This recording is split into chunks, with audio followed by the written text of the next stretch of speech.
Today, I'm going to show you how to make an incredible paper airplane that can fly over 100 feet when it's folded and thrown the right way.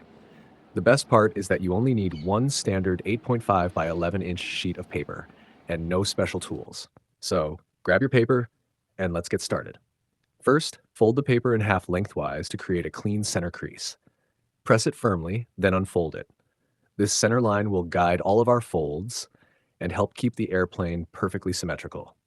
Next, take the two top corners and fold them toward the center crease. Make sure both sides match as closely as possible. Precision really matters because even small mistakes can affect how well your airplane flies. Now here's the trick that makes this design different. Instead of folding all the way to the center again, fold each side inward while leaving a tiny gap. Most people skip this step, but that small gap helps improve the airplane's balance and makes it much more stable in the air. Repeat the same fold on the opposite side. Then fold each side inward one more time, keeping the folds neat and even.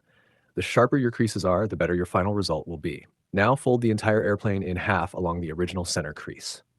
Once that's done, create the wings by folding each side downward so both wings are exactly the same size. Finally, bend the back edge of each wing slightly upward to create small winglets. These help the airplane stay level during long flights. Here's one last secret. Place a small piece of tape around the nose of the airplane. It keeps the layers from opening during flight and adds just enough weight to improve distance. When you're ready to launch, don't throw it as hard as you can. Instead, use a smooth, level throw at a slight upward angle. If everything is folded correctly, your paper airplane will glide a long distance and can even fly over 100 feet. Now it's your turn.